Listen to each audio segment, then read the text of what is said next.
नमस्ते दोस्तों, मैं लोकेश अग्रवाल आपका वर्ल्ड विज़डम हब चैनल में आपका स्वागत करता हूँ। क्या यूएस और चाइना के बीच सिर्फ ट्रेड वार चल रही है या किसी और बड़ी लड़ाई का आगाज़ है? क्या ये इकोनॉमिक सैंक्शन सिर्फ शुरुआत है? और सबसे बड़ा सवाल कि क्या यूएस और चाइना के बीच असली वार हो सकती है? चलिए जानने की कोशिश करते हैं। तो हाल ही में यूएस ने चाइना से आने वाले कई सारे इंपोर्ट्स पे नए टैरिफ इम्पोज कर दिए हैं। ऑफिशियल रीजन जो ट्रम्प कह रहे हैं कि जो यूएस और चाइना के बीच में जो ट्रेड जो हो रहा है उसमें यूएस को काफी नुकसान हो रहा है, जिसके कारण जो यूएस है वो कई सारी कंट्रीज पे रेसिप्रोकल टैरिफ लगा रहा है और इसी में यूएस ने चाइना के ऊपर भी लगाया। और साथ ही साथ एक और इश्यू आ रहा है फेंटेनल क्राइसिस का। पर चाइना का कहना है कि ये जो सिर्फ ये एक एक्सक्यूज है और असल में यूएस इकोनॉमिक प्रेशर डाल रहा है। यूएस का कहना है कि जो चाइना से जो इलीगली फेंटेनिल सप्लाई होता है जो यूएस के ड्रग क्राइसिस को बढ़ावा दे रहा है, पर चाइना इसको एक फिल्सी एक्सक्यूज कह रहा है। चाइनीज स्पोक्सपर्सन के मुताबिक the US not anyone else is responsible for the fentanyl crisis. US ही अपनी प्रॉब्लम्स के लिए रिस्पॉन्सिबल है, कोई और नहीं है। इनसाइड द यूएस हमने गुडविल में मदद दी पर यूएस हमें ही पनिश कर रहा है।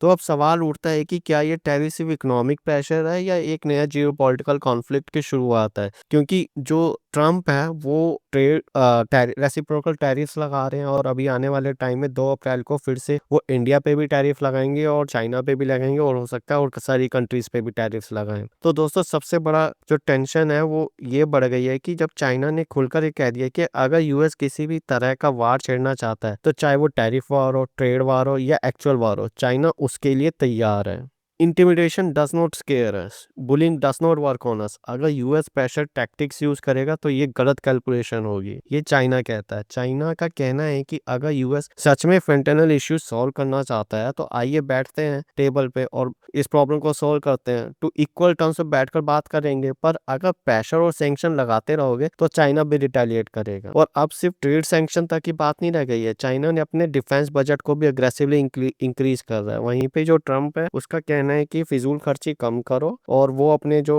आने वाले टाइम में वो यूएस जो है वो अपना डिफेंस बजट कम करेगा और यहीं पे जो चाइना वो अपनी स्पेंडिंग 7.2% से बढ़ा रहा है, जो कि एक स्ट्रॉन्ग सिग्नल है कि वो जियोपॉलिटिक्स में और ज्यादा असर्टिव होने वाला है। दूसरी तरफ जो यूएस के अंदर डिस्कशन चल रहा है कि वो नाटो से भी निकल के अपना रोल कम करेंगे, क्योंकि नाटो में सबसे ज्यादा स्पेंडिंग डिफेंस स्पेंडिंग यूएस ही करता है और ट्रम्प हर जगह से अपनी जो फालतू के जो भी खर्चे हैं वो कम करने में लगे हैं। इसीलिए यूएस कहता है कि जो यूरोपियन यूनियन है वो भी अपना डिफेंस बजट बढ़ाए, खाली यूएस ही नहीं लगाएगा। और वहीं पे अगर यूरोपियन यूनियन अपने डिफेंस बजट को इंक्रीज करेंगे तो जहाँ पे वो पहले उधर डेवलपमेंट में लगा पाते थे पैसे, वो अब नहीं लगा पाएंगे और उन्हें अब वो ज्यादा स्पेंडिंग डिफेंस में करनी पड़ेगी। तब डिफेंस में करेंगे, डेवलपमेंट नहीं हो पाएगा, तो हो सकता है कि आने वाले टाइम में उधर रिसेशन आए, जॉब्स की कमी आए, डेवलपमेंट नहीं हो पाएगा, तो लोगों को कई सारी प्रॉब्लम भी फेस करनी पड़ सकती है और वहाँ पे एक कभी बड़ा क्राइसिस भी आ सकता है। और साथ के साथ यूरोपियन यूनियन को डर है रशिया से।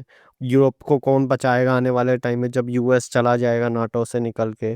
आने वाले टाइम में काफ़ी सारी प्रॉब्लम्स आ सकती है और यहीं पर ही जो चाइना है वो यूरोप को अपनी तरफ करने की कोशिश उसने शुरू कर दिया, क्योंकि जब कोई गैप आ जाएगा, अगर यूएस नाटो से निकल जाएगा तो उस गैप को फिल कौन करेगा? यहीं पे चाइना की नज़र है कि वो इस गैप को फिल करे और बेइजिंग एक्टिवली यूरोपियन यूनियन के साथ ट्रेड और डिफेंस पार्टनरशिप बढ़ाने की कोशिश कर रहा है ताकि वो यूएस के इन्फ्लुएंस को कम कर सके। जब यूएस टैरिफ्स लगाएगा तो यूरोपियन यूनियन एक्सपोर्ट नहीं कर पाएंगे यूएस में और उन्हें एक मार्केट चाहिए होगी। वहीं पे वो चाइना आएगा, चाइना को भी मार्केट चाहिए, यूरोपियन यूनियन को भी चाहिए। तो इस तरह वो धीरे धीरे आगे बढ़ के जो यूएस के जो अलाइज था उसको उनको चाइना अपनी तरफ करना चाह रहा है, जिससे कि यूएस का इन्फ्लुएंस कम हो और चाइना का इन्फ्लुएंस बढ़े। तो दोस्तों ये सिर्फ एक इकोनॉमिक वॉर ही नहीं है बल्कि एक जियोपॉलिटिकल शिफ्ट भी हो रहा है। यूएस और चाइना दोनों एक दूसरे को चैलेंज कर रहे हैं कि चाहे वो ट्रेड वॉर हो, टेक वॉर हो या मिलिट्री अलायंसेस हो। क्या ये सिर्फ एक डिप्लोमेटिक टेंशन है या आने वाले दिनों में कोई बड़ा कॉन्फ्लिक्ट हो सकता है?